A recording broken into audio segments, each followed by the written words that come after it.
시편 119편 161절에서 176절입니다.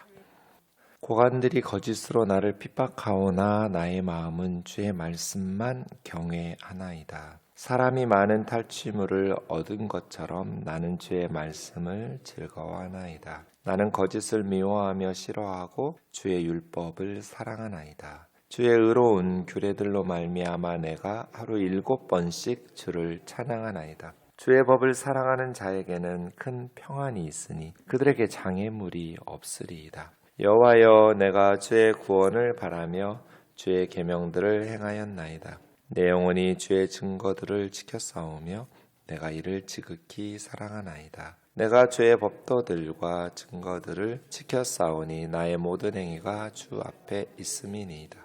여호와여, 나의 부르짖음이 주의 앞에 이르게 하시고 주의 말씀대로 나를 깨닫게 하소서. 나의 간구가 주의 앞에 이르게 하시고 주의 말씀대로 나를 건지소서. 주께서 율례를 내게 가르치심으로 내 입술이 주를 찬양하리이다. 주의 모든 계명들이 의로움으로 내 혀가 주의 말씀을 노래하리이다. 내가 주의 법도들을 택하였사오니 주의 손이 항상 나의 도움이 되게 하소서. 여호와여, 내가 주의 구원을 사모하였사오며 주의 율법을 즐거워하나이다. 내 영혼을 살게 하소서. 그리하시면 주를 찬송하리이다. 주의 규례들이 나를 돕게 하소서. 이른 양같이 내가 방황하오니 주의 종을 찾으소서. 내가 주의 계명들을 잊지 아니함이니이다. 아멘. 지난 한 주간 우리가 119편 묵상했는데 오늘 본문이 마지막 21번째와 22번째 알파벳입니다. 21번째 알파벳은 쉰이라는 건데 고관들 이렇게 번역되어 있습니다. 고관들 23절에도 나왔는데요. 이스라엘의 여러 계층의 지도자들이겠죠. 쉬이르라고 해서 수령, 우두머리, 고관 이런 식으로 번역되는 단어입니다. 거짓으로 고관들이 권력을 가지고 있는 사람들이 거짓으로 이 시인을 핍박하면 지금이야 여러 통로에 인터넷이나 이런 것들이 있어서 언론을 이렇게 백성들이 접근할 수 있는 경로가 있지만 그 시대에는 고관들이 거짓으로 시인을 이렇게 모함해서 몰아붙이면 언론을 장악하고 있기 때문에 일반 백성들은 이 시인의 억울함을 알 수가 없죠. 그저 언론을 장악하고 있는 고관들이 거짓말로 모함해서 그 사회에서 매장시켜버리면 굉장히 고통스럽겠죠. 다윗이 그랬어요. 팩트는 사울 왕이 다윗을 죽이려고 창을 2번씩이나 던지고 막 이런 식으로 했지만 시기 질투도 있고요. 사울은 천천히요, 다윗은 만만 골리앗을 이기고 나라를 구한 구국의 영웅이 된 다윗을 백성들이 칭송하니까 사울 왕이 시기 질투와 저놈이 내 자리를 노리고 반역을 도모하면 어떡하지 하는 두려움도 있을 거고요. 근데 이스라엘의 언론은 사울이 장악하고 있잖아요. 사실대로 백성들에게 말할 리가 없잖아요. 사울 왕이 다윗을 거짓으로 모함해서. 그래서 그 거짓의 말들이 얼마나 고통스럽고 쓰라리고 아픈지 시편에 보면 다윗이 여러 번 그 거짓에 대해서 하나님 앞에 이렇게 호소하는 내용들이 나옵니다. 시편 119편도 그렇습니다. 그래서 163절에 보면 나는 거짓을 미워하며 싫어한다고 시인이 고백합니다. 거짓말로 인한 고통을 너무나 많이 뼈저리게 당하고 있었기 때문에, 왜냐하면 고관들이 거짓으로 시인을 몰아붙이고 사회에서 매장시켰기 때문이죠. 그래서 성경에서는 계속해서 9계명이죠. 거짓 증언하지 마라. 거짓말로 위증하지 마라. 왜냐하면 거짓말로 증언을 해버리면 억울한 피해자가 생기고 권력을 가진 고관들이야 그것을 바로잡을 수 있는 힘이 있겠지만 대부분 그 사회에서 연약한 힘없는 사람들은 거짓 증언에 의해서 판결이 이루어지고 또 여론이 형성되면 억울한 피해자들이 발생하기 때문이죠. 고관들이 거짓으로 나를 핍박하오나 정말 고통스러웠을 거예요. 그래서 사울왕이 죽은 다음에도 사울이 죽었는데 블레셋하고 전쟁 중에 전사했잖아요. 다윗이 왕이 될 수 없었어요. 사무엘 선지자가 기름을 부었음에도 불구하고 몇 년 동안? 7년 동안 사울이 죽은 후 7년씩이나 다윗은 남부 헤브론 지역에서만 리더였어요. 이스라엘 전체의 왕이 아니었어요. 7년 후에야 비로소 이스라엘 12지파, 북쪽에 있는 이스라엘 지파들이 다윗에게 와서 우리의 왕이 달라고 해서 사울 사후 7년 후에야 다윗은 이스라엘 전체의 왕이 되죠. 그래서 33년간에서 전체 40년인데 다윗의 왕위의 40년은 사실은 33년만 전체 12지파의 왕이었고 앞에 7년은 남쪽 헤브론 지역에서만 왕이었습니다. 왜 그랬을까요? 사울이 그렇게 거짓말로 다윗을 모함하고 그런 언론을 장악한 왕의 권력을 악하게 사용해서 백성들이 거짓 메시지에 세뇌돼 가지고 다윗은 자기 장인이면서 왕의 자리를 탐하는 아주 인성이 나쁜 아주 못된 사람으로 그렇게 인식되어 있었기 때문이죠. 거짓으로 나를 핍박하오나. 그래서 이 말이 성경 시대에는 굉장히 고관들이 거짓으로 누구를 찍어서 핍박한다. 언론이 장악되기 때문에 사회에서 매장당하는 거거든요. 굉장히 고통스러운 겁니다. 161절부터 163절까지는 말씀에 대한 바른 감정 3가지가 나옵니다. 어제 우리 주일 예배에는 말씀의 3종 세트, 말씀을 대하는 성도의 바른 자세와 기도 제목 3가지, 가르치소서, 깨닫게 하소서, 행하게 하소서였다면 이제 마지막 부분에서는 말씀을 향한 성도의 바른 감정, 경외, 기쁨, 사랑입니다. 나의 마음은 주의 말씀만 경외하나이다. 경외한다, 야레라는 말은 두려워한다는 뜻입니다. 말씀을 우습게 여기지 않는다는 것이죠. 말씀을 경외합니다. 성도들은 하나님의 말씀 앞에 두려운 마음을 가져야 돼요. 그러니까 권력을 가지고 거짓말로 모함해서 죽이려는 고관들, 사람들을 두려워하는 것이 아니라 말씀을 두려워하는 거죠. 말씀을 두려워한다는 것은 하나님을 두려워한다는 거거든요. 높은 사람이 위협하면 말씀을 포기하고 높은 사람들에게, 고관들에게 굴복할 유혹을 받잖아요. 그런데 나는 하나님의 말씀을 두려워하기 때문에 고관들의 거짓으로 핍박하는 것에 굴복할 수 없습니다. 그래서 누구를 두려워하는가? 세상을 두려워하고 고관들을 두려워하면 우리는 말씀을 버리고 포기하겠죠. 두려우니까. 그런데 나는 주님의 말씀만 경외합니다. 고관들이 아니라 주님의 말씀만 두려워합니다. 성도들이 말씀에 순종하면서 성도답게 살아가는, 제가 늘 사탄이 성도들을 타락시키는 감정이 두려움이라고 그랬잖아요. 두려우니까 세상과 타협하고 굴복하고 죄 짓는 거잖아요. 사탄은 우리를 두려움으로, 그래서 세상에 굴복하고 타협하도록 하거든요. 그래서 평소에 기도하는 게 중요해요. 기도하는 사람들은 성령이 함께 하시고 성령이 충만하면 담대하거든요.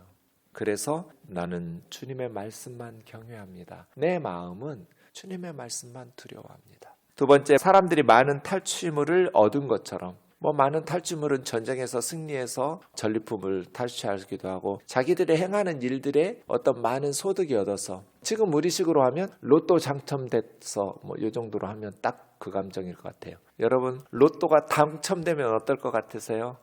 정말 기쁘고 행복할 것 같죠? 사람들이 로또 당첨된 것처럼 기뻐하듯이 나는 주님의 말씀을 즐거워하나이다.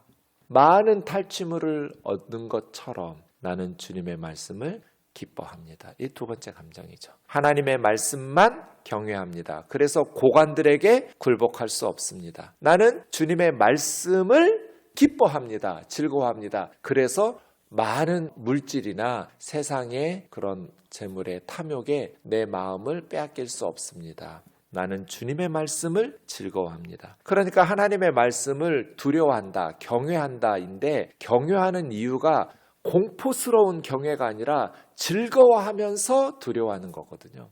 경건한 두려움. 그 다음 세 번째가 사랑합니다거든요.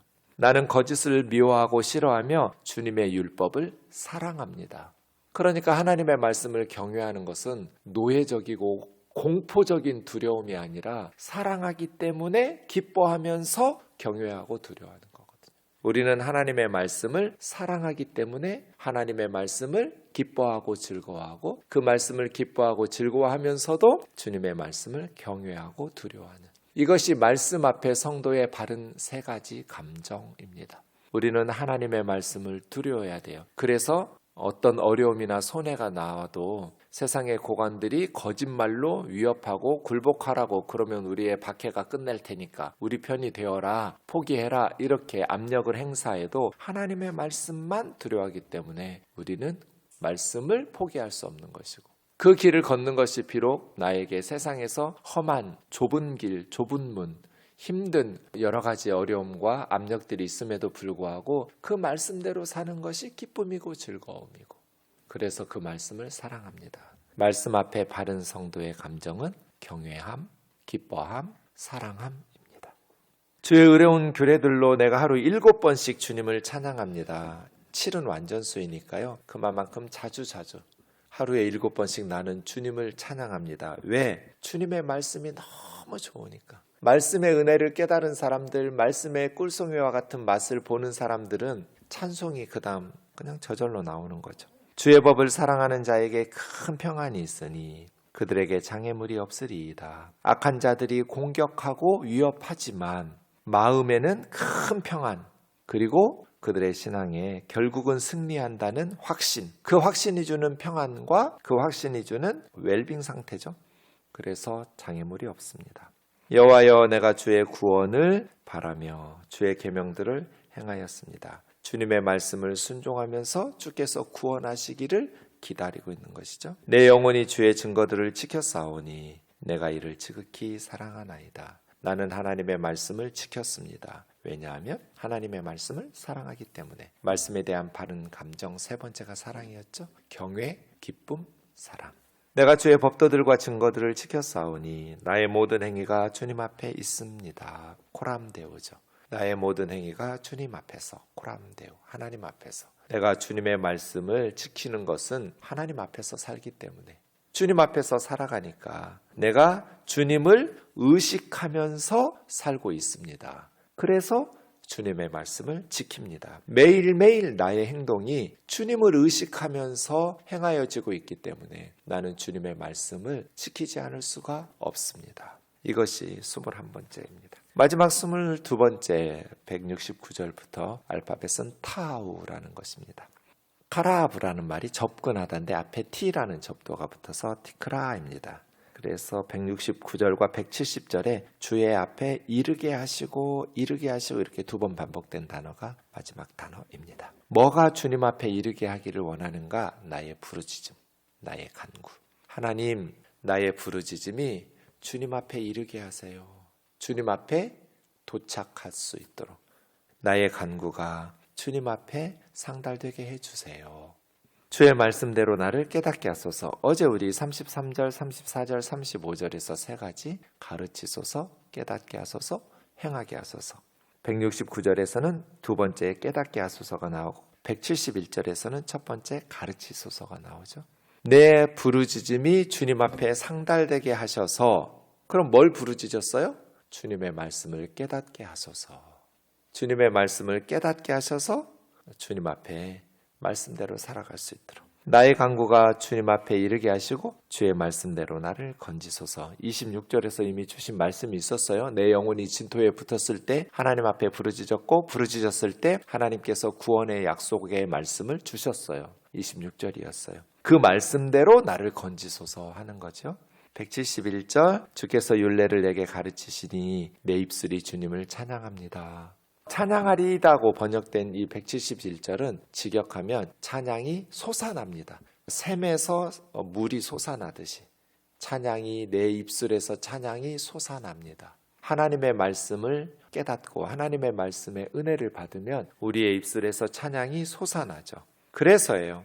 그리스도인들은 세상의 지식으로 살아가는 것이 아니라 성령님께서 하나님의 지혜와 말씀을 깨우쳐 주시고 하나님의 말씀을 깨닫게 될 때 우리는 찬양이 샘솟는 삶을 살게 되는 것이죠. 말로 표현할 수 없는 기쁨을 찬송으로. 172절이요. 주의 모든 계명들이 의로움으로 퍼펙트해요. 하나님의 말씀은. 내 혀가 주의 말씀을 노래하리이다. 그래서 171절에서는 주를 찬송하고 172절에서는 주의 말씀을 노래하고. 그래서 노래하는 것이 두 가지죠. 하나는 하나님을 찬송하고 하나님의 말씀을 노래하고, 이렇게 우리 성도들이 하나님과 하나님의 말씀을 찬송하게 됩니다. 그 하나님의 말씀에는 하나님의 성품과 하나님의 모습이 들어있기 때문에, 하나님의 뜻이 들어있기 때문에 말씀을 찬송한다는 것은 하나님과 하나님의 뜻을 높이고 찬송하는 것이겠죠. 173절이요. 내가 주의 법도를 택하였사오니 주의 손 항상 나의 도움되게 하소서. 주님의 손이 항상 우리를 붙잡고 도와주시면 누가 우리를 무너뜨리겠어요? 그러니까 말씀을 순종하면서 말씀의 은혜를 받으면서 살아가는 성도들은 고관들이 거짓말로 모압하고 사회에서 매장당하고 있음에도 불구하고 주님의 손이 나를 붙들고 있다라는 평안을 누려요. 그래서 마음의 평안을 이야기하고 찬송을 할 수 있는 거거든요. 그 시인이 당하는 고통이 견딜만 해서가 아니라 엄청난, 내 영혼이 진토에 붙었어요. 무덤에 붙었어요. 죽기 일보 직전이에요. 죽을 것 같아요. 그래서 주님 앞에 계속 건져달라고 구원해달라고 기도하는 상황임에도 불구하고 마음의 평안을 누리고 내 입에서 찬송이 우물에서 새로운 물이 솟아나듯이 솟아나고 하나님을 찬송하고 하나님의 말씀을 노래하고 이렇게 할 수 있는 것은 주님의 손이 붙잡고 있기 때문이에요. 이 시인을. 주님의 손이 항상 나를 붙들고. 그래서 세상 사람들이 볼 때 분명히 불안해야 되는데 잠을 못 자고 그렇게 괴롭고 사회에서 매장당한 저 사람은 불행하게 살아야 될 것 같은데 그냥 평안하게 살고 노래를 하는지 찬송을 하는지 모르겠지만 늘 흥얼거리면서 이렇게 사는, 이상한데, 이런 거죠. 이것이 하나님의 백성들의 삶이에요. 세상에 우리가 당하는 고난이 견딜만 해서가 아니라 어떤 상황 속에서도 주의 손이 붙잡고 있기 때문이에요. 그 성도를. 내가 주님의 계명을 선택하는데 주님의 손이 누구를 붙잡겠어요? 그래서 세상이 이해할 수 없는 평안, 세상이 줄 수 없는 평안을 누리면서 살아가는 거죠. 제가 무슨 말 하는지 여러분 경험으로 아시죠? 지나놓고 보니 내 힘으로 견딘 게 아니에요. 내가 믿음이 좋아서 견딘 게 아니라 주님의 손이 나를 붙잡고 있었구나. 주의 손이 항상 나의 도움이 되었구나. 그 고백하는 거잖아요. 내가 주님의 법도를 택하였사오니 주의 손이 항상 나의 도움되게 하소서. 이 성도를, 이 시인을 주님의 손이 붙잡았어요. 하나님이 우리 손을 붙잡고 어떤 상황 속에서도 함께 하시면 우리는 찬송할 수 있죠. 여호와여, 내가 주의 구원을 사모하여 싸우며 주의 율법을 즐거워하나이다. 그러니까 계속 주님의 구원을 사모해요. 주님의 건져주시기를 기다려요. 그러면서 주님의 말씀을 즐거워하였나이다. 내 영혼을 살게 하소서. 그리하시면 주를 찬송하리이다. 왜 살려달라고 그래요? 내 영혼을 살게 하소서. 왜? 그리하시면 주를 찬송하리이다. 주님 찬송하기 위해서 살려달라는 거예요. 그러니까 이 사람의 삶의 목적은 주님을 찬송하는 거예요.